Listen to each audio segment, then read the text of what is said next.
সাড়ে সাতিতে আমরা জেরবার। সাড়ে সাতি কাদের চলছে?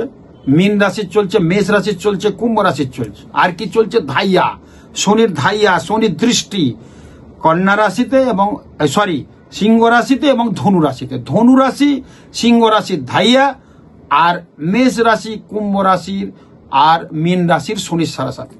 প্রত্যেকের উদ্দেশ্য বলবে, এইসব জাতক জাতিকা প্রতি শনিবার সকালবেলা খালি পেটে 5টা কালো তিল খাবেন, 1 গ্লাস জল খাবেন। আর বাসি রুটি, পরের দিনের বাসি রুটি যে থাকবে যত্ন করে রেখে দেবেন, এঁঠো কাটা যেমন না হয়। একটু গুড় দিয়ে কোনো কালো গরুকে, কালো কুকুরকে খাইয়ে দেবেন।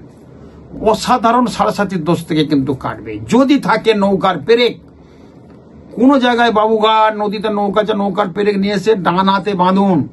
সাড়ে সাতিতে শনিবার দিনে আংটি করে ডান হাতে বাঁধুন, মেয়েরা বাঁ হাতের মাঝের আঙুলে বাঁধুন। দেখবেন সাড়ে সাতির অশুভ দোষ থেকে বাঁচবেন। নাহলে সাড়ে সাতিতে জেরবার করে দেবে, অনেক ক্ষতি করে দেয় সাড়ে সাতি। খুব ভালো থাকুন, নমস্কার।